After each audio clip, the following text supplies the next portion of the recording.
Ça a démarré, enfin pour moi en tout cas, avec Alim en 2003. On s'est rencontrés à Amman en Jordanie, lors d'une résidence de création. Et on a travaillé ensemble pendant plusieurs années, on a fait pas mal de concerts. Et on a décidé il y a quelques temps de monter un trio. Donc on a demandé à Étienne de nous prendre de percussion. Étienne, c'est quelqu'un avec qui j'ai déjà travaillé aussi précédemment en France sur d'autres projets. Et c'est comme ça qu'a né le trio Safar. C'est plutôt les voyages en fait qui ont déclenché cette envie en fait. C'est vrai qu'en France on ne trouve pas forcément des joueurs de derbouka, de daf ou de zarb partout.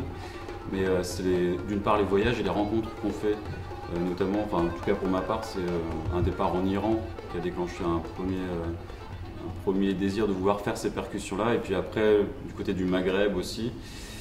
Et après, par exemple, la découverte de cet instrument, le qanun.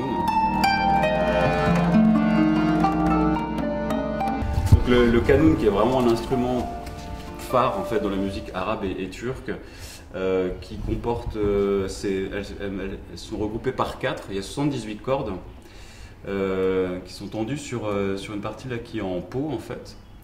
Et ici il y a les clés qu'on appelle mandal, donc en fait il peut changer le son en fait de la corde, quoi.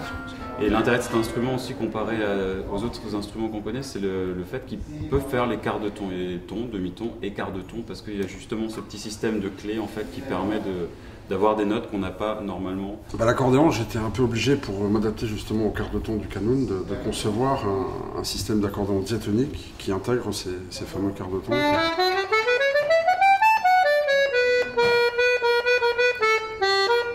C'est une commande que j'ai faite à la marque et ils l'ont réalisé pour moi. Moi, c'est pas moi qui l'ai fabriqué, hein. J'ai fait que concevoir le système de placement des notes.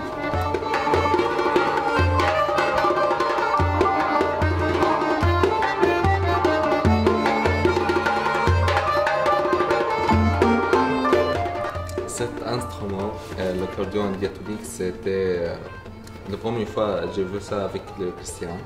Parce que chez nous, il y a de l'accordéon piano. Il y a de l'accordéon en Égypte, donc il y a une tradition d'accordéon. Après, c'est pas très fréquent. C'est quelque chose qu'on rencontre des fois.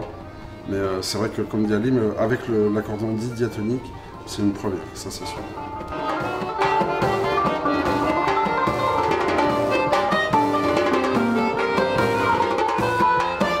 Il y a moyen de voir un peu tout ce qui se fait en accordéon dans le monde, ici à Montmagny, et c'est quelque chose que je trouve super intéressant.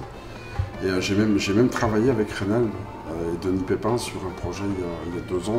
On a sorti un album d'ailleurs qui est consacré à John Kimmel, qui était un accordéoniste américain. Et moi je suis très intéressé par les rencontres avec d'autres musiciens, avec d'autres cultures, avec d'autres styles de musique. Et ici c'est un creuset, pour ça c'est vraiment le paradis, quoi. Il y a moyen de rencontrer plein de gens, de faire plein de choses différentes.